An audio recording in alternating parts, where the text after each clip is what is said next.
Good evening students.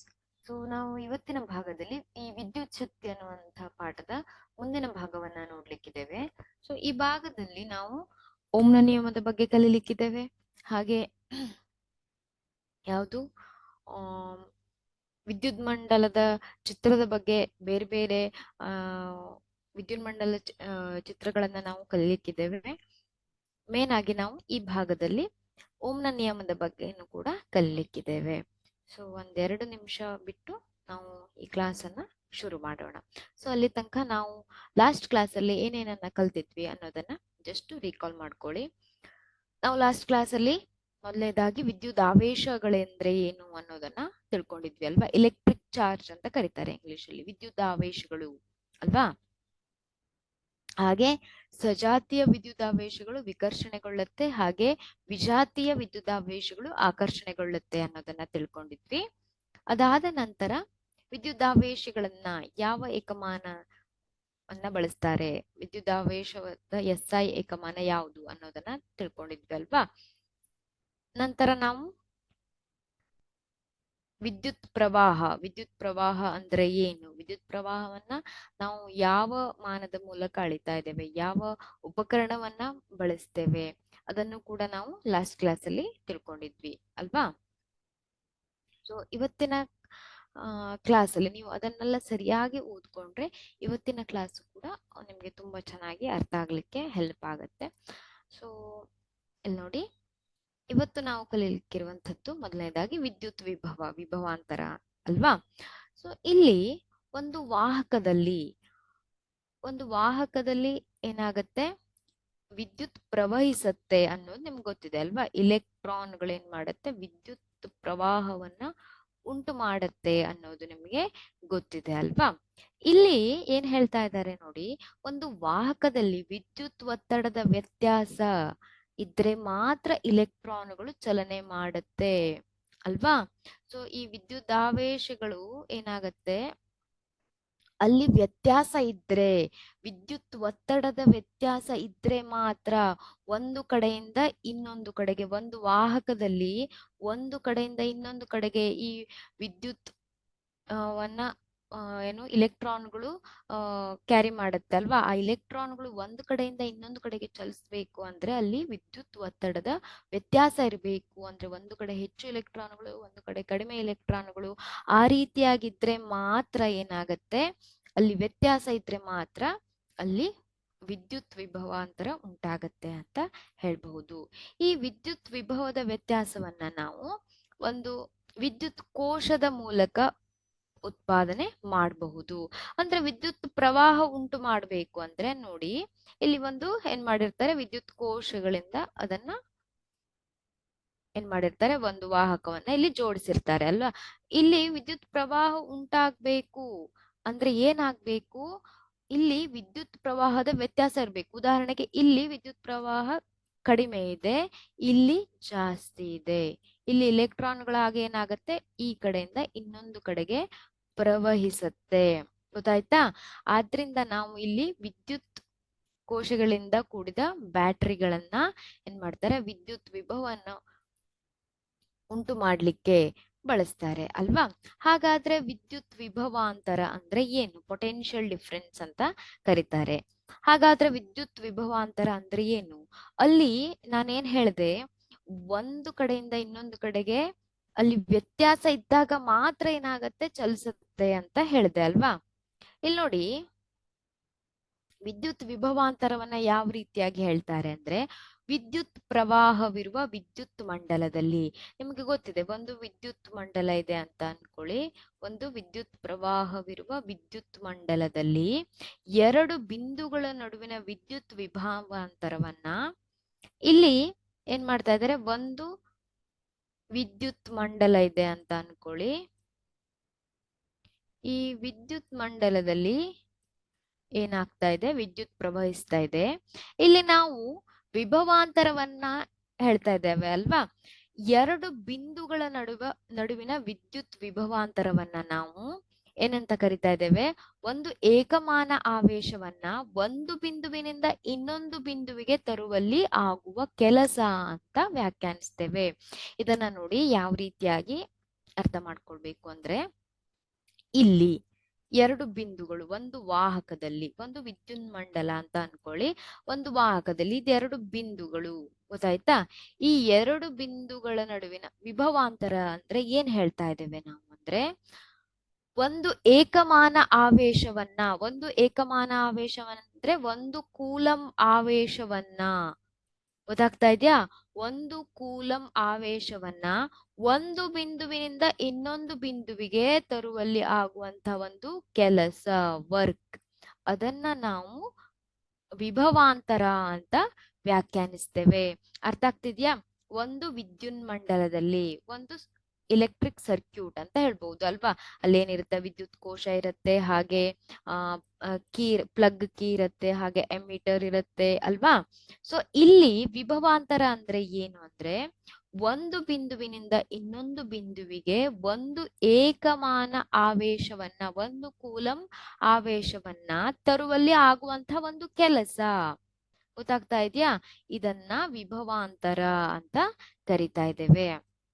ಇಲ್ಲಿ ನೋಡಿ, ಇದನ್ನ ನಾವು ಹೇಗೆ ಹೇಳ್ಬಹುದು ಅಂದ್ರೆ ಎರಡು ಬಿಂದುಗಳ ನಡುವಿನ ವಿಭವಾಂತರ ವಿ ಅಂತ ಬರಿತೇವೆ. ಈ ಎರಡು ಬಿಂದುಗಳು, ವಾಹಕದ ಎರಡು ಬಿಂದುಗಳು ಅಂತ ಅನ್ಕೊಳ್ಳಿ, ಅವುಗಳ ವಿಭವಾಂತರ ವಿ ಅಂತ ಬರಿತೇವೆ.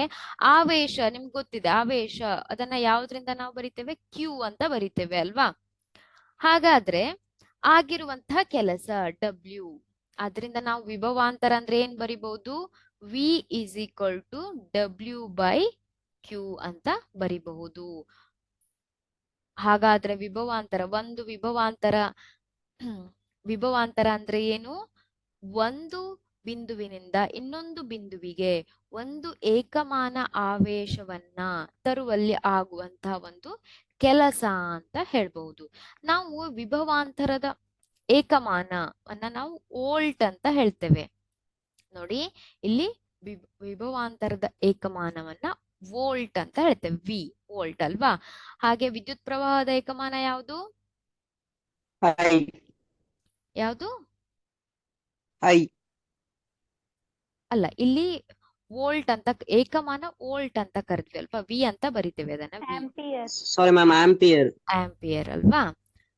ಇಲ್ಲಿ ಏನಾಗ್ತಾ ಇದೆ ಹಾಗಾದ್ರೆ ನಿಮ್ಗೆ ಇದು ಅರ್ಥ ಆಗಿರ್ಬೇಕು ಅಲ್ವಾ.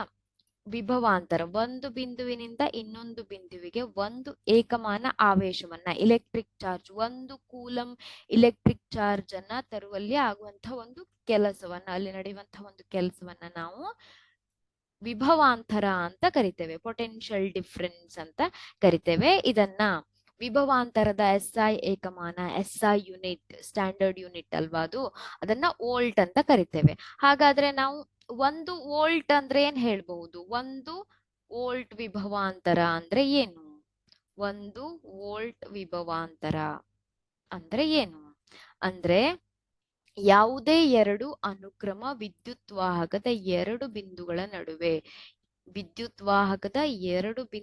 ನಡುವೆ ಇಲ್ಲಿ ಒಂದು ಕೂಲಂ ಆವೇಶವನ್ನ ಒಂದು ಬಿಂದುವಿನಿಂದ ಇನ್ನೊಂದು ಬಿಂದುವಿಗೆ ಏನಾಗ್ತಾ ಇದೆ ತರುವಲ್ಲಿ ಒಂದು ಜೌಲ್ ಕೆಲಸ ನಡೀತಾ ಇದೆ ಅಲ್ವಾ. ಇಲ್ಲಿ ಒಂದು ಜೌಲ್ ಕೆಲಸದ ಏಕಮಾನ ನಿಮ್ಗೆ ಗೊತ್ತಿದೆ ಅಲ್ವಾ. ಒಂದು ಜೌಲ್ ಕೆಲಸ ನಡೆದ್ರೆ ಆ ಎರಡು ಬಿಂದುಗಳ ನಡುವಿನ ವಿಭವಾಂತರ ಏನಾಗ್ತಾ ಇರತ್ತೆ? 1 ವೋಲ್ಟ್ ಆಗ್ತಾ ಇರತ್ತೆ.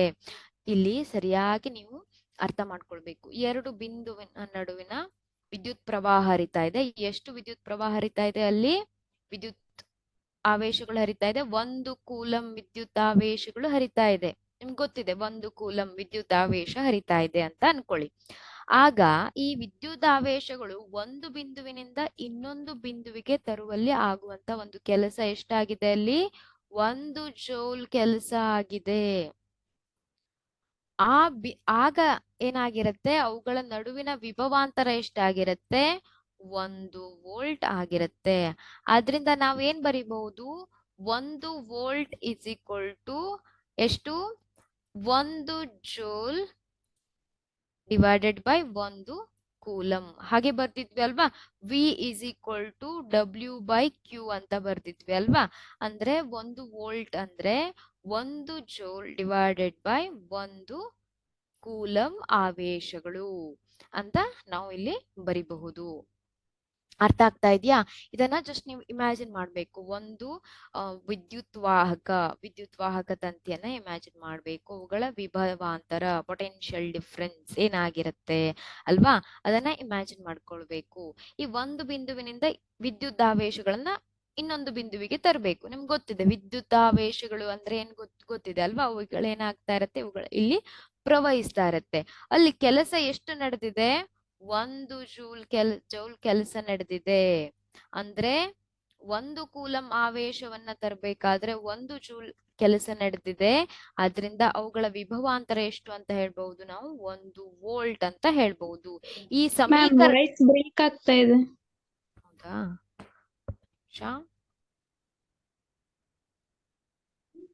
ಓಕೆ, ಸ್ವಲ್ಪ ಇಂಟರ್ನೆಟ್ ಪ್ರಾಬ್ಲಮ್ ಇರಬಹುದು. ಇಲ್ಲಿ ಕೇಳಿಸ್ತಾ ಇದೆಯಾ ಈಗ? Yes ma'am. ಓಕೆ, ಇಲ್ಲಿ ನಾವೇನ್ ಹೇಳ್ಬಹುದು, ವಿ ಈಸ್ ಈಕ್ವಲ್ ಟು ವಿಭವಾಂತರ ಈಸ್ ಈಕ್ವಲ್ ಟು ಏನ್ ಹೇಳ್ಬಹುದು, W/Q ಅಂತ ಹೇಳ್ಬಹುದು ಅಲ್ವಾ. ಈ ಸಮೀಕರಣವನ್ನ ವೆರಿ ಇಂಪಾರ್ಟೆಂಟ್, ನಿಮ್ಗೆ ಇದ್ರ ಮೇಲೆ ಲೆಕ್ಕಗಳನ್ನ ಕೇಳ್ತಾರೆ, ನೆನ್ಪಿಟ್ಕೊಳ್ಳಿ. ಗೊತ್ತಾಯ್ತಾ? ಹಾಗಾದ್ರೆ ಈ ವಿಭವಾಂತರವನ್ನ ಈಗ ನಿಮ್ಗೆ ಗೊತ್ತಿದೆ, ವಿದ್ಯುತ್ ಪ್ರವಾಹವನ್ನ ಅಮ್ಮೀಟರ್ ಅನ್ನೋದ್ರಿಂದ ಅಳಿತಾರೆ ಅಲ್ವಾ. ಇಲ್ಲಿ ವಿದ್ಯುತ್ ಪ್ರವಾಹವನ್ನ ಅಳಿಲಿಕ್ಕೂ ಕೂಡ ಒಂದು ಉಪಕರಣ ಇದೆ. ವಿಭವಾಂತರವನ್ನ ಅಳಿಲಿಕ್ಕೂ ಕೂಡ ಒಂದು ಉಪಕರಣ ಇದೆ. ಅದನ್ನ ವೋಲ್ಟ್ ಮೀಟರ್ ಅಂತ ಕರೀತಾರೆ. ಅಂದ್ರೆ ಈಗ 2 ಬಿಂದುಗಳ ನಡುವಿನ, ಇಲ್ಲಿ ನೋಡಿ, ಈ 2 ಬಿಂದುಗಳ ನಡುವಿನ ವಿಭವಾಂತರವನ್ನ ಕಂಡುಹಿಡಿಬೇಕು. ಇದನ್ನ ಒಂದು ಉಪಕರಣ ಬಳಸ್ತಾರೆ, ವೋಲ್ಟ್ ಮೀಟರ್ ಅನ್ನುವಂಥದ್ದನ್ನ ಬಳಸ್ತಾರೆ. ಇದನ್ನ ಯಾವಾಗ್ಲೂ ಈ 2 ಬಿಂದುಗಳ ನಡುವಿನ ವಿಭವಾಂತರವನ್ನ ಕಂಡುಹಿಡಿಬೇಕು ಅಂದ್ರೆ ಈ 2 ಬಿಂದುಗಳಿಗೆ ಸಮಾಂತರವಾಗಿ ಈ ಬಿಂದುಗಳ ತುದಿಗೆ ಜೋಡಿಸಲಾಗಿರತ್ತೆ. ಇಲ್ಲಿ ನೋಡಿ, ಈ ವೋಲ್ಟ್ ಮೀಟರ್ ಅನ್ನ ಎಲ್ಲಿ ಜೋಡಿಸಿದ್ದಾರೆ, ಇದಕ್ಕೆ ಈ ವಾಹಕಕ್ಕೆ ಸಮಾಂತರವಾಗಿದೆ ಅಲ್ವಾ. ಮತ್ತೆ ಈ 2 ಬಿಂದುಗಳ ತುದಿಗೆ ಅದನ್ನ ಜೋಡಿಸಲಾಗಿದೆ. ನೆನ್ಪಿಟ್ಕೊಳ್ಳಿ, ಯಾವಾಗ್ಲೂ ವೋಲ್ಟ್ ಮೀಟರ್ ಅನ್ನ ಯಾವ ರೀತಿಯಾಗಿ ಜೋಡಿಸ್ತಾರೆ ಅಂದ್ರೆ, ಜಸ್ಟ್ ನಿಮ್ಗೆ ಇಮ್ಯಾಜಿನೇಷನ್ ಬರ್ಲಿಕ್ಕೆ ಹೇಳ್ತಾ ಇದ್ದೇನೆ. ಇಲ್ಲೇನಾಗ್ತಾ ಇದೆ,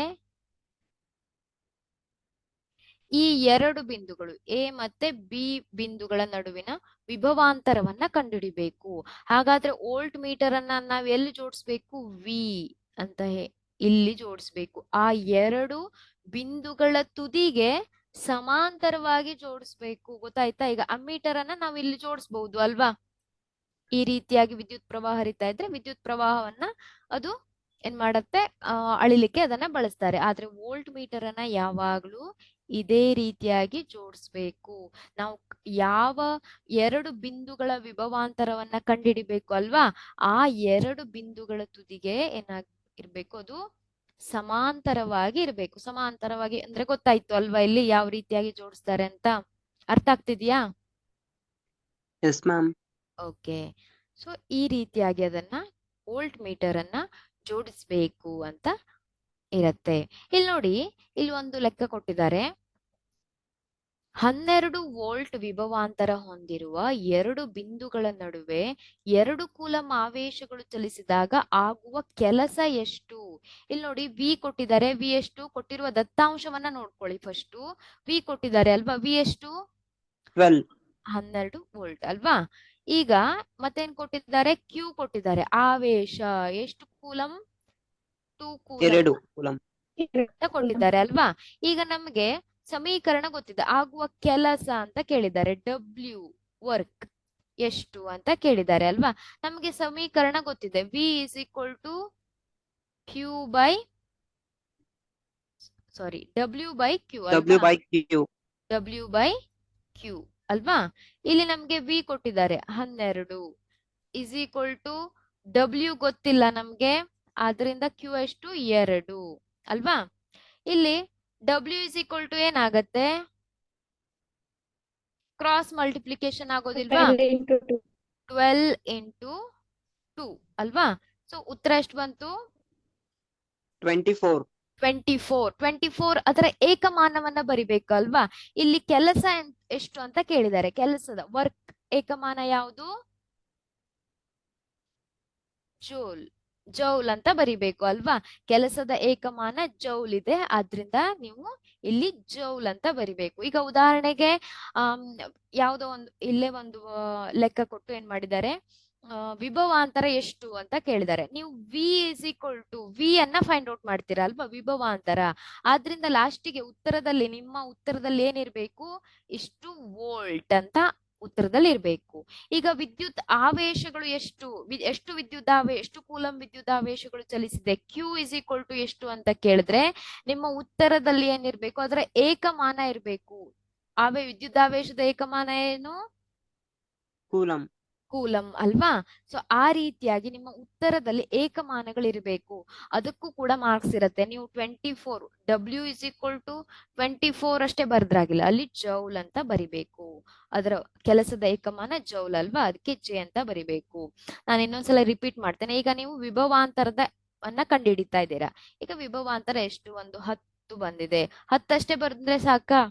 ಇಲ್ಲ, ವಿಭವಾಂತರದ ಏಕಮಾನ ಬರಿಬೇಕು. ಏನು? ವೋಲ್ಟ್ ಅಂತ ಬರಿಬೇಕು. ಈಗ ವಿದ್ಯುತ್ ಪ್ರವಾಹವನ್ನ ಕಂಡುಹಿಡಿದಿದ್ದೀರಾ ನೀವು. ವಿದ್ಯುತ್ ಪ್ರವಾಹ 10 ಅಂತ ಬಂದಿದೆ. ಇದನ್ನ ಏನ್ ಬರಿಬೇಕು? Q. ವಿದ್ಯುತ್ ಪ್ರವಾಹದ ಏಕಮಾನ ಬರಿಬೇಕು. ಎಷ್ಟು ಬರಿಬೇಕು? ಏನ್ ಬರಿಬೇಕು? ಕೂಲಂ. ಸಾರಿ, ವಿದ್ಯುತ್ ಆವೇಶ. ಸಾರಿ, ವಿದ್ಯುತ್ ಪ್ರವಾಹ ಅಲ್ಲ, ಇಲ್ಲಿ ವಿದ್ಯುತ್ ಆವೇಶ ಅಲ್ವಾ?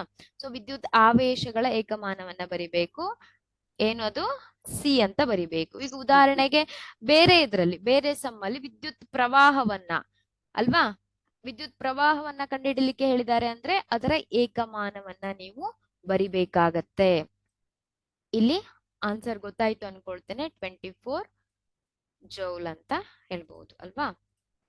ಸೊ ಇದು ವಿಭವಾಂತರದ ಬಗ್ಗೆ.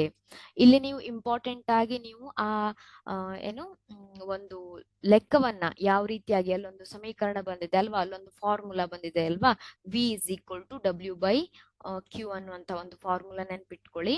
ಹಾಗೆ 1 ವೋಲ್ಟ್ ಅಂದ್ರೆ ಏನು, 1 ವೋಲ್ಟ್ ಅಂದ್ರೆ ಯಾವ ರೀತಿಯಾಗಿ ಅದನ್ನ ಹೇಳ್ತಾರೆ ಅನ್ನೋದನ್ನ ನೆನ್ಪಿಟ್ಕೊಳ್ಳಿ. ಹಾಗೆ ವಿದ್ಯುತ್ ಮಂಡಲದ ಚಿತ್ರ. ನೀವು ಆಲ್ರೆಡಿ ವಿದ್ಯುತ್ ಮಂಡಲದ ಬಗ್ಗೆ ಲಾಸ್ಟ್ ಕ್ಲಾಸ್ ಅಲ್ಲಿ ನಾನು ಹೇಳಿದ್ದೇನೆ ಅಲ್ವಾ, ಒಂದು ವಿದ್ಯುತ್ ಮಂಡಲವನ್ನ ಯಾವ ರೀತಿಯಾಗಿ ಜೋಡಿಸ್ತಾರೆ ಅಂತ ಅಲ್ವಾ. ಈಗ ಸಾಮಾನ್ಯವಾಗಿ ನಾನು ನಿನ್ನೆ ಹೇಳಿದ್ದೆ, ಈಗ ಒಂದು ವಿದ್ಯುತ್ ಕೋಶ ಇರುತ್ತೆ, ಹಾಗೆ ಒಂದು ವಿದ್ಯುತ್ ಪ್ರವಾಹ ನೋಡ್ಲಿಕ್ಕೆ ಅಮ್ಮೀಟರ್ ಅನ್ನ ಜೋಡಿಸಿರ್ಬಹುದು, ಹಾಗೆ ಅಲ್ಲಿ ವೋಲ್ಟ್ ಮೀಟರ್ ಇರಬಹುದು ಅಲ್ವಾ, ಹಾಗೆ ಒಂದು ಬಲ್ಬ್ ಅನ್ನ ಜೋಡಿಸಲಾಗತ್ತೆ. ಈ ರೀತಿಯಾಗಿ ಇದನ್ನ ಏನ್ ಮಾಡ್ತಾರೆ, ಇಲ್ಲಿ ಬಲ್ಬ್ ನೀವು ಬಿಡಿಸ್ಬೇಕಾದ್ರೆ ಈ ವಿದ್ಯುತ್ ಮಂಡಲದ ಚಿತ್ರವನ್ನ ಬಿಡಿಸಿ ಅಂತ ಕೇಳಿದ್ರೆ ನೀವು ಬಲ್ಬ್ ಅನ್ನ ಈ ರೀತಿಯಾಗಿ ಬಿಡಿಸ್ಬೇಕು ಅಂತ ಇಲ್ಲ, ಅಥವಾ ಬ್ಯಾಟ್ರಿಯನ್ನ ಈ ರೀತಿಯಾಗಿ ಬಿಡಿಸಿ, ಹಾಗೆ ಅಮ್ಮೀಟರ್ ಅನ್ನ ಈ ರೀತಿಯಾಗಿ ಬಿಡಿಸ್ಬೇಕು ಅಂತ ಇಲ್ಲ. ಅದಕ್ಕೆ ಪರ್ಟಿಕ್ಯುಲರ್ ಆಗಿ ಕೆಲವೊಂದು ಏನಿರುತ್ತೆ, ಸಿಂಬಾಲ್ಸ್, ಚಿಹ್ನೆಗಳಿರುತ್ತೆ. ಆ ಚಿಹ್ನೆಗಳನ್ನ ಬಳಸ್ಕೊಂಡು ನೀವು ಏನ್ ಮಾಡ್ಬೇಕಾಗತ್ತೆ, ಆ ವಿದ್ಯುತ್ ಮಂಡಲದ ಚಿತ್ರವನ್ನ ಬಿಡಿಸ್ಬೇಕಾಗತ್ತೆ. ನಿಮ್ಗೆ ಯಾರು ಇಲ್ಲಿ ವಿದ್ಯುತ್ ಮಂಡಲದ ಚಿತ್ರವನ್ನ ಈ ರೀತಿಯಾಗಿ ಬಿಡಿಸಿ ಅಂತ ಕೇಳೋದಿಲ್ಲ. ಯಾವ ರೀತಿಯಾಗಿ? ಬಲ್ಬ್ ಅನ್ನ ಬಲ್ಬ್ ರೀತಿಯಲ್ಲಿ ಈ ರೀತಿಯಾಗಿ ಬಿಡಿಸಿ, ಈ ಬಲ್ಬ್ ಒಂದು ವಿದ್ಯುತ್ ಕೋಶಕ್ಕೆ ಜೋಡಣೆಯಾಗಿರುತ್ತೆ ಇಲ್ಲಿ ಈ ರೀತಿಯಾಗಿ, ಹಾಗೆ ಒಂದು ಅಮ್ಮೀಟರ್ ಅನ್ನ ನೀಟಾಗಿ ಈ ರೀತಿಯಾಗಿ ಬಿಡಿಸೋದಿರೋದಿಲ್ಲ. ಅದನ್ನ ಅಮ್ಮೀಟರ್ ಅಂದ್ರೆ ಅದನ್ನ ಚಿಹ್ನೆಗಳ ಮೂಲಕ, ನೀವು ಲಾಸ್ಟ್ ಕ್ಲಾಸ್ ಅಲ್ಲಿ ನೋಡಿದ್ರಿ ಅಲ್ವಾ, ಬಲ್ಬ್ ಅನ್ನ ಈ ರೀತಿಯಾಗಿ ಬಿಡಿಸಿದ್ರು, ಇದು ಬಲ್ಬ್ ಚಿಹ್ನೆಯನ್ನ ಸೂಚಿಸುತ್ತೆ. ಈ ರೀತಿಯಾಗಿ ವಿದ್ಯುತ್ ಮಂಡಲವನ್ನ ಈಸಿಯಾಗಿ ಬಿಡಿಸ್ಲಿಕ್ಕೆ ಕೆಲವೊಂದಿಷ್ಟು ಚಿಹ್ನೆಗಳನ್ನ ಬಳಸ್ತಾರೆ. ಈಗ ಉದಾಹರಣೆಗೆ ವಿದ್ಯುತ್ ಕೋಶಕ್ಕೆ ಕೆಲವೊಂದು ಚಿಹ್ನೆಯನ್ನ ಬಿಡಿಸ್ತಾರೆ, ಹಾಗೆ ಶುಷ್ಕ ಕೋಶ ಅಥವಾ ವಿದ್ಯುತ್ ಕೋಶಗಳ ಸಂಯೋಜನೆಗೆ, ಹಾಗೆ ಪ್ಲಗ್ ಕೀ ಅಲ್ವಾ, ಪ್ಲಗ್ ಕೀ ತೆರೆದ ಕೀ ಮತ್ತೆ ಮುಚ್ಚಿದ ಕೀ ಅಂತ ಹೇಳಿದ್ದೆ ನಿನ್ನೆ, ಹಾಗೆ ತಂತಿಗಳು ಸೇರುವ ಸ್ಥಳಕ್ಕೆ, ಹಾಗೆ ವಿದ್ಯುತ್ ಬಲ್ಬ್ ಇರಬಹುದು, ರೋಧ ಇರಬಹುದು, ಅಮ್ಮೀಟರ್ ಇರಬಹುದು, ವೋಲ್ಟ್ ಮೀಟರ್ ಇರಬಹುದು. ಇವುಗಳನ್ನ ನೀವು ನೆಕ್ಸ್ಟ್ ನಿಮ್ಗೆ ಬರುತ್ತೆ, ಜಸ್ಟ್ ಸಿಂಬಾಲ್ ನೋಡಿಟ್ಕೊಳ್ಳಿ. ರೋಧ ಅಥವಾ ರಿಯೋಸ್ಟಾಟ್ ಇರಬಹುದು. ಇವೆಲ್ಲವುಗಳನ್ನ ಸೂಚಿಸ್ಲಿಕ್ಕೆ ಕೆಲವೊಂದು ಸಂಕೇತಗಳನ್ನ ಬಳಸ್ತಾರೆ. ಇಲ್ಲಿ ನೋಡಿ, ಒಂದು ವಿದ್ಯುತ್ ಕೋಶವನ್ನ ಈ ರೀತಿಯಾಗಿ ಇದ್ರೆ ಪ್ಲಸ್, ಈ ಕಡೆ ಈ ರೀತಿಯಾಗಿ ಹೀಗಿದ್ರೆ ಇದನ್ನ ವಿದ್ಯುತ್ ಕೋಶದ ಒಂದು ಚಿಹ್ನೆ ಅಂತ ನಾವು ತಿಳ್ಕೊಳ್ಬೇಕು. ಇಲ್ಲಿ ಎರಡನೇದ್ ನೋಡಿ, ಈ ಚಿತ್ರವನ್ನ ನೋಡಿ. ಇಲ್ಲಿ ಏನಂತ ಹೇಳಿದ್ದಾರೆ, ವಿದ್ಯುತ್ ಕೋಶ ಅಥವಾ ಶುಷ್ಕ ಕೋಶಗಳ ಜೋಡಣೆ ಅಂತ ಹೇಳಿದ್ದಾರೆ ಅಲ್ವಾ. ಅಂದ್ರೆ ವಿದ್ಯುತ್ ಕೋಶಗಳ ಸಂಯೋಜನೆ ಅಂದ್ರೆ ಒಂದಕ್ಕಿಂತ ಹೆಚ್ಚು ಇದ್ರೆ, ಎರಡಿದ್ರೆ ಈ ರೀತಿಯಾಗಿ ತೋರಿಸ್ತಾ ಇದ್ದಾರೆ. ಹಾಗೆ ಪ್ಲಗ್ ಕೀ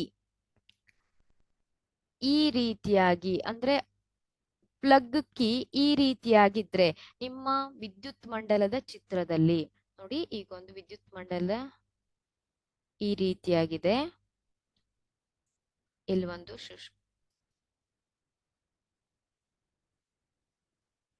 ಇಲ್ಲಿ ಸಾರಿ ಇಲ್ಲಿ ಕ್ಲೋಸ್ ಆಯ್ತು.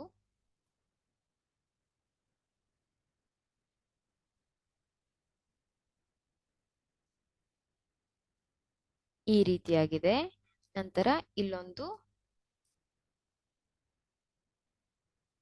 ಬ್ಯಾಟರಿಯನ್ನ ಜೋಡಿಸಲಾಗಿದೆ. ಇಲ್ಲಿ ಈ ರೀತಿಯಾಗಿ ವಿದ್ಯುತ್ ಪ್ರವಾಹ ಉಂಟಾಗ್ತಾ ಇದೆ ಅಲ್ವಾ.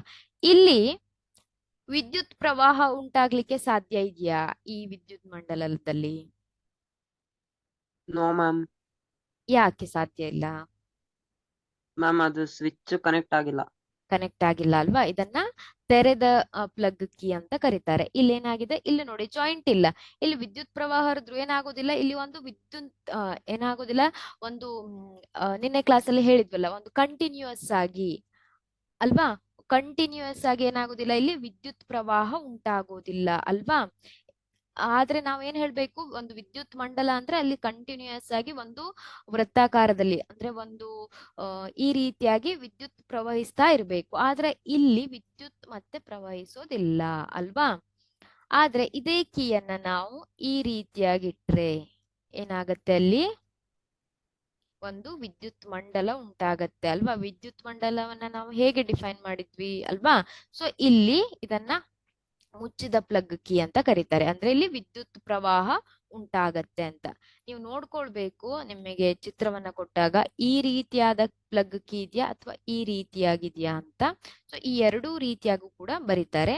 ಇನ್ನೊಂದು ಈ ರೀತಿಯಾಗಿ, ಏನು ಮಧ್ಯದಲ್ಲಿ ಯಾವುದೇ ರೀತಿಯಾದಂತ ಒಂದು ಡಾಟ್ ಇಲ್ಲದೆ ಇದ್ರೆ ಅದನ್ನ ತೆರೆದ ಪ್ಲಗ್ ಕೀ ಅಂತ ಕರೀತಾರೆ. ಹಾಗೆ ನಿಮ್ಗೆ ಇನ್ನೊಂದು ಇದು ಗೊತ್ತಿದೆ ಅಲ್ವಾ, ಎಮ್ಮೀಟರ್ ಅನ್ನ ಈ ರೀತಿಯಾಗಿ ಎ ಅಂತ ಬರೀತಾರೆ. ಎಮ್ಮೀಟರ್ ಧನ ಮತ್ತೆ ಋಣ ಧ್ರುವಗಳನ್ನ ಗುರುತಿಸ್ತಾರೆ. ಹಾಗೆ ವೋಲ್ಟ್ ಮೀಟರ್ ವಿಭವಾಂತರವನ್ನ ಅಳಿಲಿಕ್ಕೆ ವೋಲ್ಟ್ ಮೀಟರ್ ಅನ್ನ ಬಳಸ್ತಾರೆ ಅಲ್ವಾ. ವಿ ಅಂತ ಈ ರೀತಿಯಾಗಿ ಗುರುತಿಸಿರ್ತಾರೆ. ಹಾಗೆ ಇಲೆಕ್ಟ್ರಿಕ್ ಬಲ್ಬ್ ಅಂದ್ರೆ ಬಲ್ಬ್ ಏನಿದೆ ಅಲ್ವಾ, ಅದನ್ನ ಈ ರೀತಿಯಾದಂತಹ ಒಂದು ಸಂಕೇತದಲ್ಲಿ ಬಳಸ್ತಾ ಇದ್ದಾರೆ. ಹಾಗೆ ರೆಸಿಸ್ಟರ್ ಆರ್ ರೆಸಿಸ್ಟೆನ್ಸ್ ರೋಧ, ಆ ರೋಧದ ತಂತಿಯನ್ನ ನಾವು ಈ ರೀತಿಯಾಗಿ ಗುರುತಿಸ್ತಾ ಇದ್ದೇವೆ. ಇದು ನಿಮ್ಗೆ ನೆಕ್ಸ್ಟ್ ಈ ರೋಧದ ಬಗ್ಗೆ ಇರಬಹುದು, ರಿಯೋಸ್ಟಾಟ್ ಬಗ್ಗೆ ಇರಬಹುದು, ನೆಕ್ಸ್ಟ್ ನೀವು ಕಲಿತಾ ಇದ್ದ ಹಾಗೆ ಗೊತ್ತಾಗತ್ತೆ. ಈ ರೋಧವನ್ನ ಈ ರೀತಿಯಾಗಿ ಗುರುತಿಸ್ತಾರೆ. ಹಾಗೆ ಈ ರೋಧ ಅಥವಾ ರಿಯೋಸ್ಟಾಟ್ ಅದರ ರೋಧ ಬದಲಾಗ್ತಾ ಇದೆ ಅಂದ್ರೆ ಈ ರೀತಿಯಾಗಿ ಅಲ್ಲಿ ಒಂದು ಬಾಣದ ಗುರುತಿನ ಮೂಲಕ ಗುರುತಿಸ್ತಾರೆ.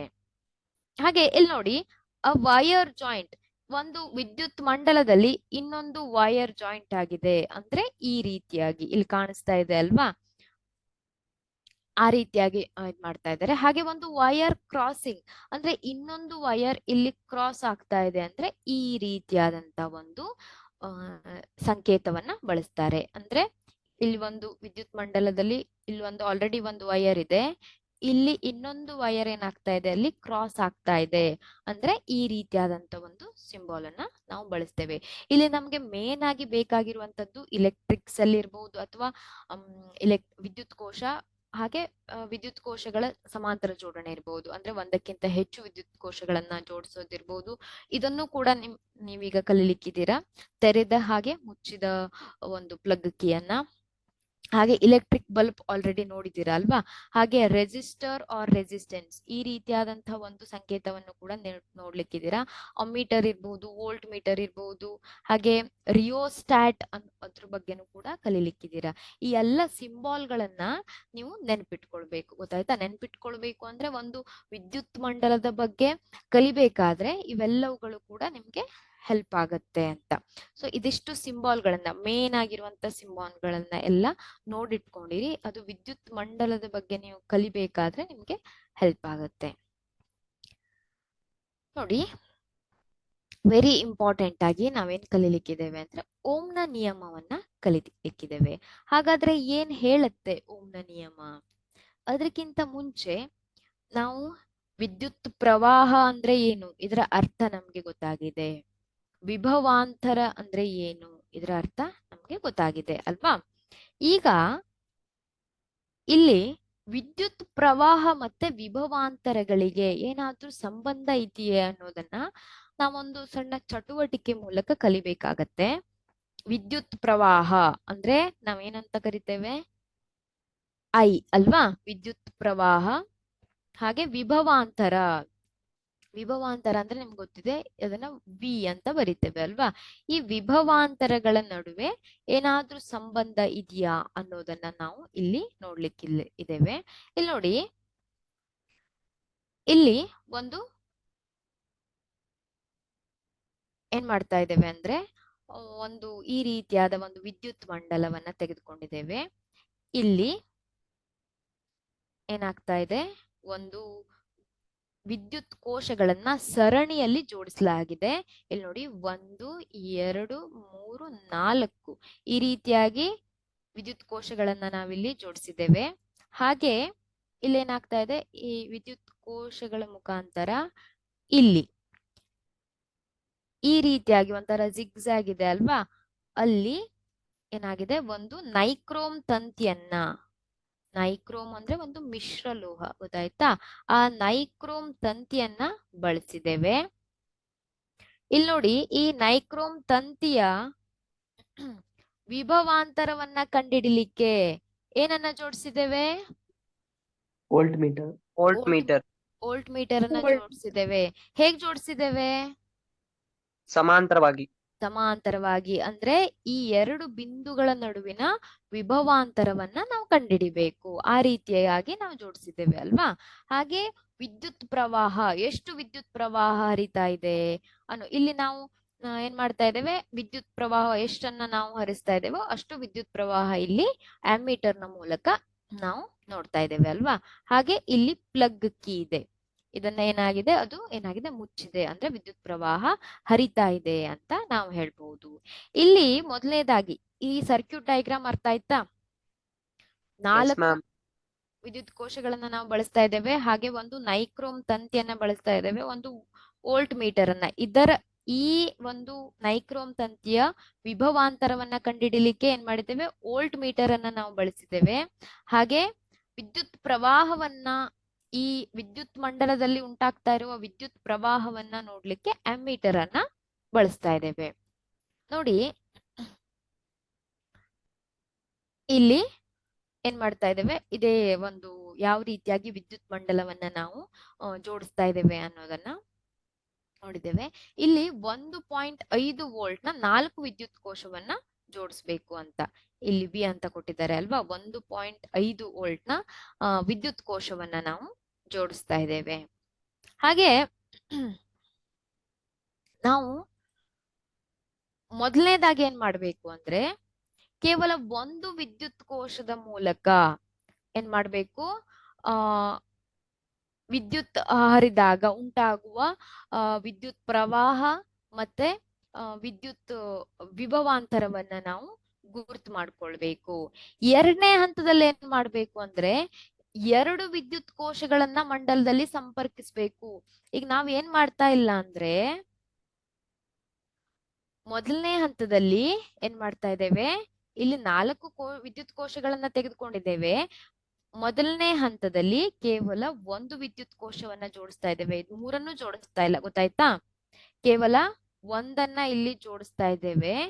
ಇಲ್ಲಿ ನಾವೇನ್ ಮಾಡ್ಬೇಕು ಅಂದ್ರೆ, ಒಂದು ವಿದ್ಯುತ್ ಕೋಶದ ಮೂಲಕ ವಿದ್ಯುತ್ ಪ್ರವಾಹವನ್ನ ಹರಿಸಿದಾಗ ವಿಭವಾಂತರ ಎಷ್ಟು ಆಗ್ತಾ ಇದೆ? ಇಲ್ಲಿ ವೋಲ್ಟ್ ಮೀಟರ್ ಅಲ್ಲಿ ಕಾಣಿಸುತ್ತೆ ಅಲ್ವಾ ವಿಭವಾಂತರ ಎಷ್ಟು ಅಂತ. ಆ ವಿಭವಾಂತರವನ್ನ ನೋಟ್ ಮಾಡ್ಕೊಳ್ಬೇಕು. ಹಾಗೆ ಎಮ್ಮೀಟರ್ ಅಲ್ಲಿ ಏನ್ ಕಾಣಿಸುತ್ತೆ? ವಿದ್ಯುತ್ ಪ್ರವಾಹ ಐ ಕಾಣಿಸುತ್ತೆ. ಐ ಅನ್ನ ನೋಟ್ ಮಾಡ್ಕೊಳ್ಬೇಕು. ಗೊತ್ತಾಯ್ತಾ? ಈಗ ಮತ್ತೆ ಎರಡನೇ ಹಂತದಲ್ಲಿ ಏನ್ ಮಾಡ್ಬೇಕು? ಎಷ್ಟು ವಿದ್ಯುತ್ ಕೋಶಗಳನ್ನ ಜೋಡಿಸ್ಬೇಕು? 2 ವಿದ್ಯುತ್ ಕೋಶಗಳನ್ನ ಜೋಡಿಸ್ತಾ ಇದ್ದೇನೆ. ಇಲ್ಲಿ ಟೋಟಲಿ 4 ಇಟ್ಕೊಂಡಿದ್ದೇವೆ ಅಲ್ವಾ? ಇಲ್ಲಿ ಎಲ್ಲಾನು ಒಂದೇ ಸಲ ಜೋಡಿಸಿಲ್ಲ. ಮೊದಲು ಒಂದನ್ನ ಜೋಡಿಸ್ತಾ ಇದ್ದೇವೆ, ಆಮೇಲೆ ಎರಡನೇ ವಿದ್ಯುತ್ ಕೋಶವನ್ನ ಜೋಡಿಸ್ತಾ ಇದ್ದೇವೆ. ಆಗ ಏನ್ ಮಾಡ್ಬೇಕು? ಮತ್ತೆ ಇಲ್ಲಿ ವೋಲ್ಟ್ ಮೀಟರ್ ನಲ್ಲಿ ಬರುವಂತಹ ಒಂದು ಸಂಖ್ಯೆಯನ್ನ ಬರ್ಕೊಳ್ಬೇಕು. ಎಷ್ಟು ವಿಭವಾಂತರವನ್ನ ತೋರಿಸ್ತಾ ಇದೆ, ಹಾಗೆ ಎಷ್ಟು ವಿದ್ಯುತ್ ಪ್ರವಾಹವನ್ನ ಎಮ್ಮೀಟರ್ ತೋರಿಸ್ತಾ ಇದೆ ಅಂತ ಬರ್ಕೊಳ್ಬೇಕು. ಮೂರನೇ ಹಂತದಲ್ಲಿ ಏನ್ ಮಾಡ್ಬೇಕು? ಎಷ್ಟು ವಿದ್ಯುತ್ ಕೋಶಗಳನ್ನ ಜೋಡಿಸ್ಬೇಕು?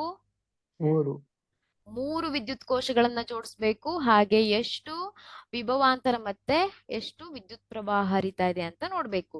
ಯಾಕೆ ಅಂದ್ರೆ ನಾವಿಲ್ಲಿ ಏನ್ ಮಾಡ್ತಾ ಇದ್ದೇವೆ? ವಿಭವಾಂತರ ಮತ್ತೆ ವಿದ್ಯುತ್ ಪ್ರವಾಹದ ನಡುವಿನ ಒಂದು ಸಂಬಂಧವನ್ನ ನೋಡ್ತಾ ಇದ್ದೇವೆ. ಗೊತ್ತಾಯ್ತಾ? ವಿಭವಾಂತರಕ್ಕೂ ವಿದ್ಯುತ್ ಪ್ರವಾಹಕ್ಕೂ ಏನ್ ಸಂಬಂಧ ಅನ್ನೋದನ್ನ ನೋಡ್ತಾ ಇದ್ದೇವೆ. ನಂತರ 4ನೇದ್ರಲ್ಲಿ 4 ವಿದ್ಯುತ್ ಕೋಶಗಳನ್ನ ಜೋಡಿಸಿ ವಿದ್ಯುತ್ ವಿಭವಾಂತರ ಮತ್ತೆ ವಿದ್ಯುತ್ ಪ್ರವಾಹವನ್ನ ನಾವು ನೋಟ್ ಮಾಡ್ಕೊಳ್ಬೇಕು. ಒಂದು ಈ ರೀತಿಯಾದಂತ ಒಂದು ಕಾಲಮ್ ಹಾಕೊಳ್ಬೇಕು. ಗೊತ್ತಾಯ್ತಾ? ಇಲ್ಲಿ ನೋಡಿ, ಮೊದಲನೇ ಮಂಡಲದಲ್ಲಿ ಬಳಸಲಾದ ಕೋಶಗಳ ಸಂಖ್ಯೆ, ವಿದ್ಯುತ್ ಕೋಶಗಳ ಸಂಖ್ಯೆ ಅಂತ ನೀವು ತೆಗೆದುಕೊಳ್ಬಹುದು. ಫಸ್ಟ್ ಎಷ್ಟು ತಗೊಂಡಿದ್ದೇವೆ? 1 ತೆಗೆದುಕೊಂಡಿದ್ದೇವೆ ಅಲ್ವಾ? ಈ ನಂಬರ್ಸ್ ಅನ್ನ ನಾವು ಆಮೇಲೆ ತಗೊಳ್ಳೋಣ. ಆಮೇಲೆ 2 ತಗೊಂಡಿದ್ದೇವೆ, ಹಾಗೆ 3 ತಗೊಂಡಿದ್ದೇವೆ, 4 ತಗೊಂಡಿದ್ದೇವೆ.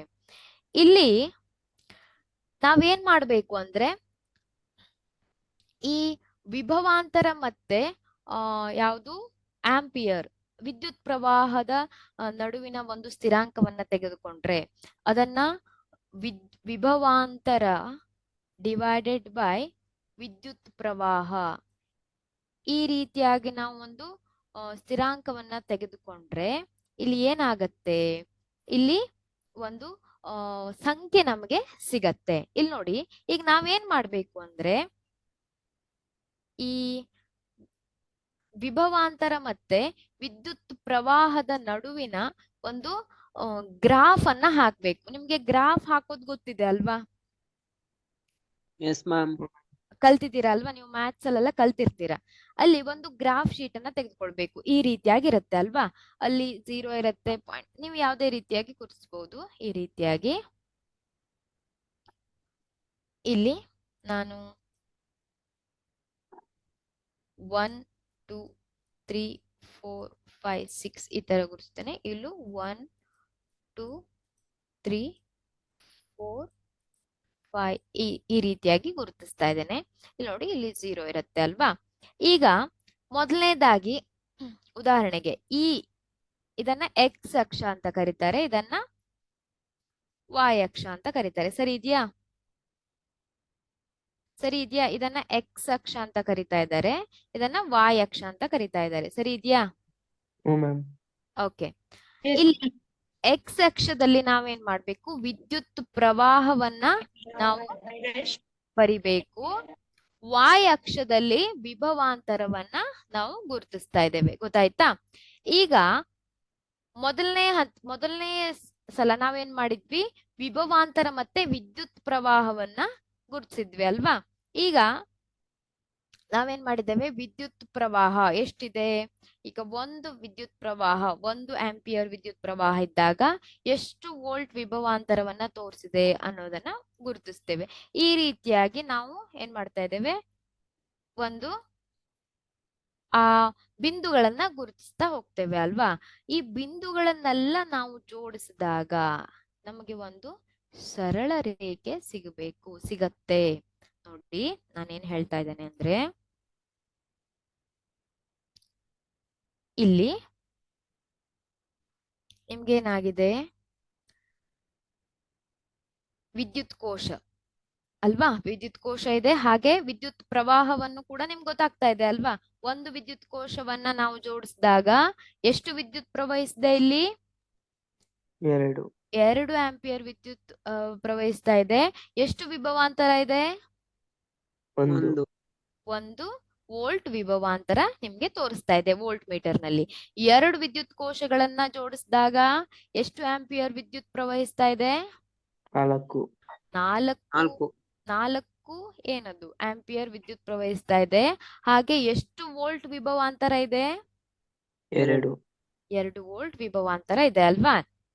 ಹಾಗೆ ಇದೇ ರೀತಿಯಾಗಿ ನೀವು ಈ ವ್ಯಾಲ್ಯೂಸ್ ಅನ್ನ ನೋಡಬಹುದು. ಈಗ ನಾವೇನ್ ಮಾಡ್ತೇವೆ ಅಂದ್ರೆ ಆ ವಿಭವಾಂತರವನ್ನ ಮತ್ತೆ ವೋಲ್ಟ್ ಬೈ ಆಂಪಿಯರ್ ಅಂದ್ರೆ ವಿಭವಾಂತರ ಡಿವೈಡೆಡ್ ಬೈ ಆಂಪಿಯರ್ ಮಾಡಿದಾಗ ನಮ್ಗೆ ಇಲ್ಲಿ ಒಂದು ಸಂಖ್ಯೆ ಸಿಗ್ತಾ ಇದೆ ಅಲ್ವಾ? ಇಲ್ಲೊಂದು ಸ್ಥಿರಾಂಕ ನಮ್ಗೆ ಸಿಗ್ತಾ ಇದೆ. ಅಂದ್ರೆ ಈಗ ನಾವು ಯಾವ್ದ್ರದ ಗ್ರಾಫ್ ಅನ್ನ ಪ್ಲಾಟ್ ಮಾಡ್ಬೇಕು, ನಾವು ಯಾವ್ದ್ರ ಗ್ರಾಫ್ ಅನ್ನ ಹಾಕ್ಬೇಕು?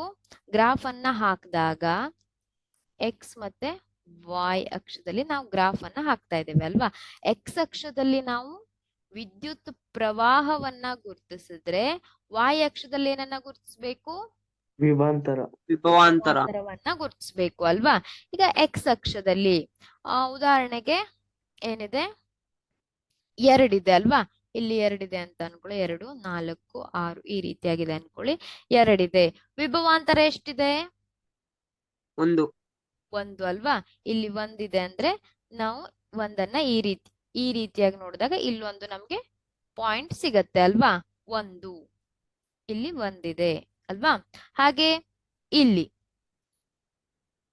ನೆಕ್ಸ್ಟ್ ನಾನು ಯಾವ ತರ ಗ್ರಾಫ್ ಪ್ಲಾಟ್ ಮಾಡ್ತಾರೆ ಅಂತ ಹೇಳ್ತಾ ಇದ್ದೇನೆ. ನೆಕ್ಸ್ಟ್ 4 ಇದೆ ಅಲ್ವಾ? 4 ಇದ್ದಾಗ ಎಷ್ಟಿದೆ? ಇಲ್ಲಿ 2 ಅಲ್ವಾ? ಈ ಬಿಂದುವನ್ನ ನೀವು ಗುರುತಿಸ್ತೀರಾ. ಹಾಗೆ ಇನ್ನೊಂದು 6 ಇದ್ದಾಗ ಎಷ್ಟಿದೆ? ಇಲ್ಲಿ 6 ಇದೆ. 6 ಇದ್ದಾಗ ಇಲ್ಲಿ ನಿಮ್ಗೆ 3 ಒಂದು ಬಿಂದು ಸಿಗತ್ತೆ ಅಲ್ವಾ? ಈ ಎಲ್ಲ ಬಿಂದುಗಳನ್ನ ನೀವು ಜೋಡಿಸಿದಾಗ ಏನಾಗಿರುತ್ತೆ? ಒಂದು ಸರಳ ರೇಖೆ ಬರುತ್ತೆ. ಯಾಕೆ ಸರಳ ರೇಖೆ ಬರ್ತಾ ಇದೆ ಹಾಗಾದ್ರೆ ಅನ್ನೋದನ್ನ ನೋಡ್ಬೇಕು ಅಲ್ವಾ?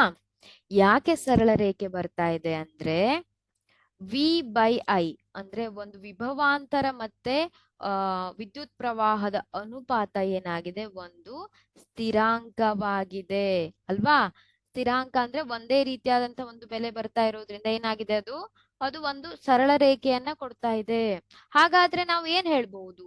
ವಿದ್ಯುತ್ ಪ್ರವಾಹ ಮತ್ತೆ ವಿಭವಾಂತರದ ಸಂಬಂಧವನ್ನ ನಾವು ಹೇಗೆ ಹೇಳ್ಬಹುದು? ನೇರ ಅನುಪಾತದಲ್ಲಿದೆ ಅಂತ ಹೇಳ್ಬಹುದು ಅಲ್ವಾ? ಹಾಗಾದ್ರೆ ಓಮ್ನ ನಿಯಮ ಏನ್ ಹೇಳುತ್ತೆ ಅಂದ್ರೆ ಇದರ ಒಂದು ಆಧಾರದ ಮೇಲೆ ಓಮ್ನ ನಿಯಮವನ್ನ ಹೇಳಿದರೆ ಇಲ್ಲಿ ಓಮ್ನ ನಿಯಮ ಏನ್ ಹೇಳುತ್ತಾ ಇದೆ ಅಂದ್ರೆ ಒಂದು ಸ್ಥಿರವಾದ ತಾಪಮಾನದಲ್ಲಿ ವಿದ್ಯುತ್ ಮಂಡಲದಲ್ಲಿನ ಲೋಹದ ತಂತಿಯ ನಡುವಿನ ಲೋಹದ ತಂತಿಯ ನಡುವಿನ ವಿಭವಾಂತರ ವಿಯು ಅದರ ಮೂಲಕ ಹರಿಯುವ ವಿದ್ಯುತ್ ಪ್ರವಾಹಕ್ಕೆ ನೇರ ಅನುಪಾತದಲ್ಲಿರುತ್ತದೆ. ಈ ನೇರ ಅನುಪಾತಕ್ಕೆ ಈ ರೀತಿಯಾಗಿ ಚಿಹ್ನೆಯನ್ನ ಬಳಸ್ತಾ ಇದ್ದೇವೆ. ಅಂದ್ರೆ ನೋಡಿ, ನೇರ ಅನುಪಾತದಲ್ಲಿರುತ್ತದೆ. ನಿಮ್ಗೆ ಇದನ್ನ ಮ್ಯಾಥ್ಸ್ ಅಲ್ಲೆಲ್ಲ ನೀವು ಬಳಸಿರ್ಬಹುದು ಅಲ್ವಾ? ನೇರ ಅನುಪಾತ, ವಿಲೋಮ ಅನುಪಾತ ಅನ್ನೋದನ್ನ ಬಳಸಿದ್ದೀರಾ? Yes ma'am. ಓಕೆ, ನಿಮ್ಗೆ ಗೊತ್ತಿದ್ರೆ ಓಕೆ, ಇಲ್ಲಾಂದ್ರೆ ಇದನ್ನು ಕೂಡ ಇದೇ ಪಾಠದಲ್ಲಿ ಕಲಿತೀರ. ನೇರ ಅನುಪಾತ ಅಂದ್ರೆ ಏನು, ಯಾವ ರೀತಿಯಾಗಿ ಬರಿಬೇಕು, ವಿಲೋಮ ಅನುಪಾತ ಅಂದ್ರೇನು, ಯಾವ ರೀತಿಯಾಗಿ ಬರಿಬೇಕು ಅನ್ನೋದನ್ನ. ಇಲ್ಲಿ ನೋಡಿ, ಒಂದು ವಿದ್ಯುತ್ ಮಂಡಲದಲ್ಲಿ ನೀವು ಆ ವಿದ್ಯುತ್ ಮಂಡಲವನ್ನ ನೆನ್ಪು ಮಾಡ್ಕೊಳ್ಳಿ. ನಾವು ಯಾವ ವಿದ್ಯುತ್ ಮಂಡಲದಲ್ಲಿ ಪ್ರಯೋಗವನ್ನ ಮಾಡಿದ್ವಿ ಅಂತ. ಅಲ್ಲಿ ಆ ಲೋಹದ ತಂತಿಯ ಮೂಲಕ ಒಂದು ಹರಿಯುವಂತ ಅಲ್ಲಿ ಉಂಟಾಗುವಂತ ಒಂದು ವಿಭವಾಂತರ. ನಾವು ನೈಕ್ರೋಮ್ ತಂತಿಯನ್ನ ತೆಗೆದುಕೊಂಡಿದ್ವಿ ಅಲ್ವಾ ವಿಭವಾಂತರವನ್ನ ಕಂಡುಹಿಡಿಲಿಕ್ಕೆ. ಅಲ್ಲಿ ಉಂಟಾಗುವಂತ ಒಂದು ವಿಭವಾಂತರ ವಿದ್ಯುತ್ ಪ್ರವಾಹಕ್ಕೆ ನೇರ ಅನುಪಾತದಲ್ಲಿರುತ್ತೆ ಅಲ್ವಾ? ನಾವು ವಿದ್ಯುತ್ ಪ್ರವಾಹವನ್ನ ಹೆಚ್ಚು ಮಾಡಿದ್ರೆ ಇಲ್ಲಿ ವಿಭವಾಂತರನು ಕೂಡ ಏನಾಗತ್ತೆ? ಹೆಚ್ಚಾಗತ್ತೆ ಅಲ್ವಾ? ಆ ರೀತಿಯಾಗಿ ನೇರ ಅನುಪಾತ ಅಂತ ಹೇಳ್ಬಹುದು. ಇಲ್ಲಿ ನೋಡಿ, ಆದ್ರಿಂದ ನಾವೇನ್ ಬರಿಬಹುದು? ವಿ ಪ್ರೊಪೋರ್ಷನಲ್ ಟು ಐ ಅಲ್ವಾ? ವಿದ್ಯುತ್ ಪ್ರವಾಹಕ್ಕೆ ಡೈರೆಕ್ಟ್ಲಿ ಪ್ರೊಪೋರ್ಷನಲ್ ಟು ಐ ಅಂತ ಬರಿಬಹುದು.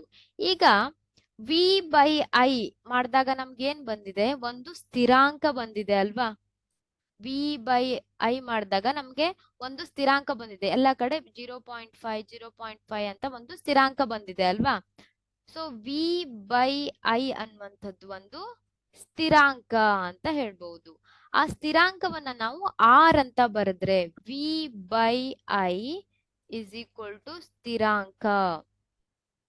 ಸ್ಥಿರಾಂಕ ಅಂದ್ರೆ ಆರ್ ಅಂತ ಬರೆದ್ರೆ ಈ I is equal to V is equal to ಏನಾಗತ್ತೆ, ಐ ಇಂಟು ಆರ್ ಅನ್ನುವಂಥ ಒಂದು ಸಮೀಕರಣ ನಮ್ಗೆ ಸಿಗತ್ತೆ. V is equal to I R. ಈ ಆರ್ ಅನ್ನುವಂಥದ್ದು ಒಂದು ಸ್ಥಿರಾಂಕ, ಇದನ್ನ ರೋಧ ಅಂತ ಕರೀತಾರೆ. ಈ ರೋಧದ ಬಗ್ಗೆ ನಾನು ನಿಮ್ಗೆ ಹೇಳಲಿಕ್ಕಿದ್ದೇನೆ, ಗೊತ್ತಾಯ್ತಾ. ಇಲ್ಲಿ ನಾವು ಓಮ್ನ ನಿಯಮವನ್ನ ಕಲ್ತುಕೊಂಡ್ವಿ. ಮೊದಲನೇದಾಗಿ ಓಮ್ನ ನಿಯಮ.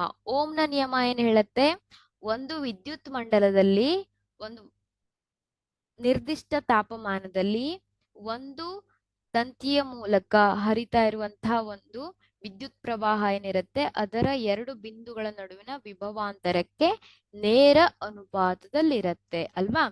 ಇದೇನಿದು, ಇದು ಓಮ್ನ ನಿಯಮ ಅಲ್ವಾ, ಹೌದು ಅಲ್ವೋ. V directly proportional to I, ಇದು ಓಮ್ನ ನಿಯಮ ಅಂತ ನಾವು ಹೇಳ್ಬಹುದು ಅಲ್ವಾ, ಹೌದು ಅಲ್ವೋ. Yes ma'am. ಈಗ ನಾವು ಆ ಪ್ರಯೋಗವನ್ನ ತೆಗೆದುಕೊಂಡ್ರೆ ಅಲ್ಲಿ ನಾವು ವಿ ಬೈ ಐ ಅಂತ ಮಾಡಿದ್ವಿ ಅಲ್ವಾ, ವಿ ಡಿವೈಡೆಡ್ ಬೈ ಐ ಅಂತ ಮಾಡಿದ್ವಿ. ವಿ ಬೈ ಐ ನ ವ್ಯಾಲ್ಯೂ ಏನ್ ಬಂತೆ, ಒಂದು ಸ್ಥಿರಾಂಕ ಬಂದಿದೆ ಅಲ್ವಾ. ಆ ಸ್ಥಿರಾಂಕವನ್ನ ನಾವು ಆರ್ ಅಂತ ಬರಿತಾ ಇದ್ದೇವೆ. ಹಾಗಾದ್ರೆ ಇಲ್ಲಿ ವಿ ಇಸ್ ಈಕ್ವಲ್ ಟು ವಿಭವಾಂತರ is equal to I into R ಅಂತ ಹೇಳ್ತಾ ಇದ್ದೇವೆ. ಅಂದ್ರೆ ಇಲ್ಲಿ ಆರ್ ಅನ್ನುವಂಥದ್ದು ರೋಧವನ್ನ ಹೇಳ್ತಾ ಇದೆ. ರೋಧ ಅಂದ್ರೆ ಏನು ಹಾಗಾದ್ರೆ ನೋಡಿ, ಈ ಸಮೀಕರಣವನ್ನ ನೆನ್ಪಿಟ್ಕೊಳ್ಳಿ. V is equal to I into R ಅನ್ನುವಂಥದ್ದು, ಗೊತ್ತಾಯ್ತಾ. ಇಲ್ಲಿ ಹಾಗಾದ್ರೆ ರೋಧ ಅಂದ್ರೆ ಏನು ಅನ್ನೋದನ್ನ ನಾವು ತಿಳ್ಕೊಳ್ಬೇಕು. ಆರ್ ಅಂತ ಬರೀತಾರೆ ಅಲ್ವಾ. ಸಾರಿ, ಅದಕ್ಕಿಂತ ಮುಂಚೆ ನಾವು ಆರ್ ಅಂದ್ರೆ ಏನು ಅಂತ ತಿಳ್ಕೊಳ್ಳೋಣ. ಇಲ್ಲಿ ನೋಡಿ, ಇಲ್ಲೊಂದು ವಿದ್ಯುತ್ ತಂತಿ ಇದೆ ಅಥವಾ ಒಂದು ವಿದ್ಯುತ್ ವಾಹಕ ಇದೆ ಅಲ್ವಾ. ವಿದ್ಯುತ್ ವಾಹಕದಲ್ಲಿ ಇಲೆಕ್ಟ್ರಾನ್ಗಳೇನ್ ಮಾಡ್ತಾ ಇದೆ, ವಿದ್ಯುತ್ ಪ್ರವಾಹವನ್ನ ಹರಿಸ್ತಾ ಇದೆ ಅಲ್ವಾ. ಈ ಇಲೆಕ್ಟ್ರಾನ್ಗಳು ವಿದ್ಯುತ್ ಪ್ರವಾಹಕ್ಕೆ ಕಾರಣವಾಗಿದೆ ಅಲ್ವಾ, ಹೌದು ಅಲ್ವಾ.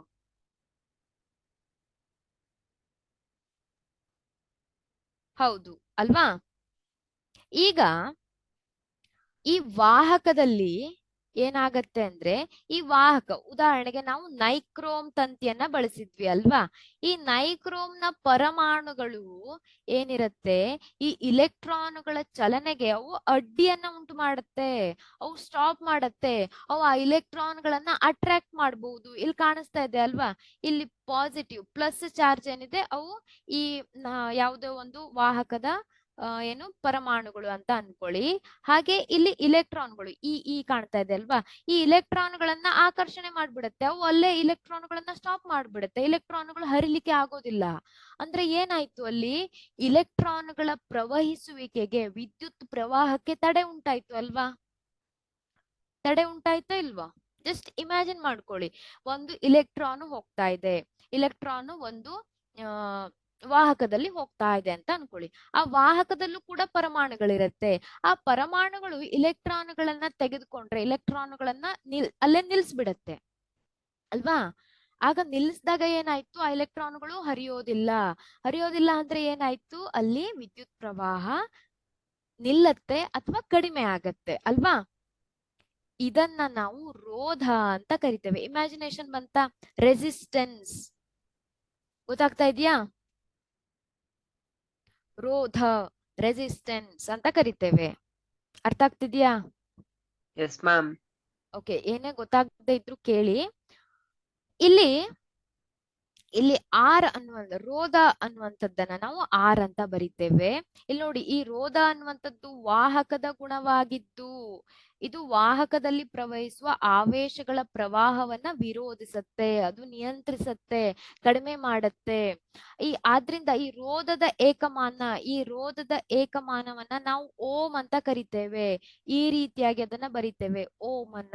ರೋಧದ ಏಕಮಾನ ಯಾವುದು ಹಾಗಾದ್ರೆ? ಅದನ್ನ ಓಂ ಅಂತ ಬರಿತೇವೆ. ಈ ಸಿಂಬಾಲ್ ಇಂದ ಅದನ್ನ ಬರಿತಾ ಇದ್ದೇವೆ. ಇಲ್ಲಿ ನೋಡಿ, ನಿಮ್ಗೆ ರೋಧ ಅರ್ಥ ಆಗ್ತಾ ಇರಬಹುದು.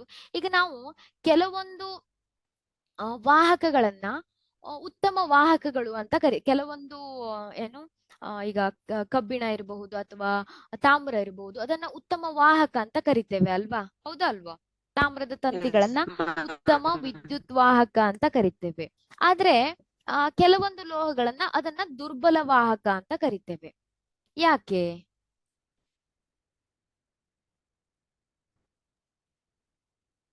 ರೋಧ ಹೆಚ್ಚಿರುತ್ತೆ. ರೋಧ ಹೆಚ್ಚಾಗಿರತ್ತೆ. ರೋಧ ಹೆಚ್ಚಾಗಿದ್ರೆ ಏನಾಗೋದಿಲ್ಲ, ಅಲ್ಲಿ ವಿದ್ಯುತ್ ಪ್ರವಹಿಸುವಿಕೆ ಕಡಿಮೆ ಆಗತ್ತೆ ಅಲ್ವಾ? ಉತ್ತಮ ವಾಹಕ ಅಂದ್ರೆ ಏನ್ ಹೇಳ್ಬಹುದು ನಾವು? ಉತ್ತಮ ವಾಹಕ, ಉದಾಹರಣೆಗೆ ತಾಮ್ರ ಅಲ್ವಾ?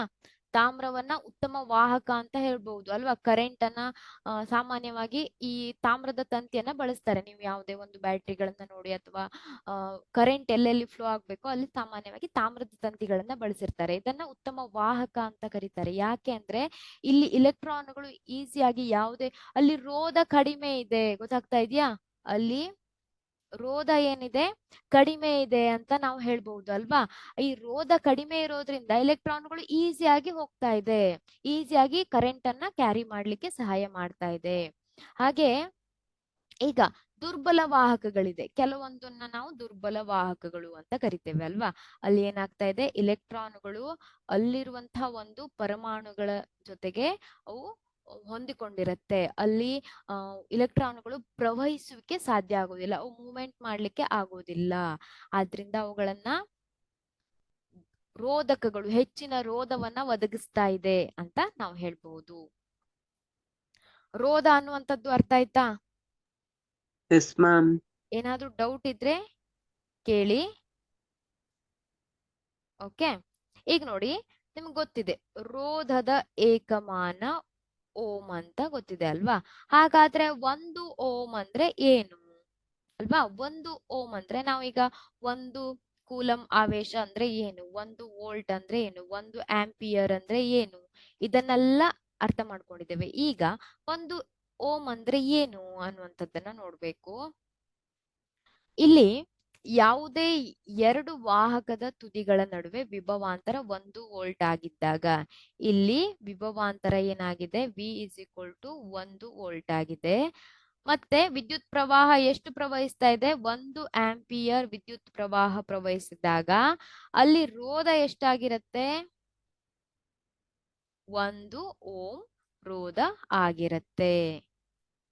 1 ಓಂ ರೋಧ R ಏನು V/I ಅಂತ ಬರೆದ್ವಿ ಅಲ್ವಾ?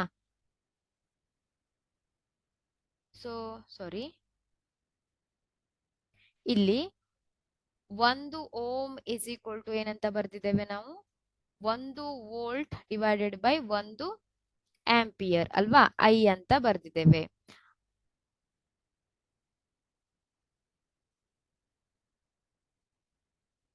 R V/I ಅಲ್ವಾ? ಸರಿ ಇದೆಯಾ? ಇದು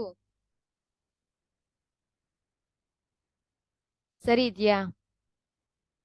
R V/I.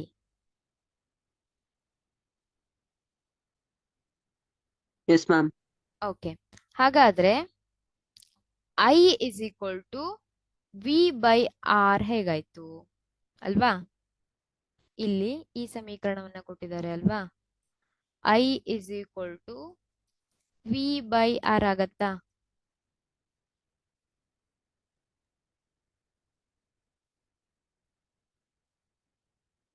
ಇಲ್ಲ ಅಲ್ವಾ?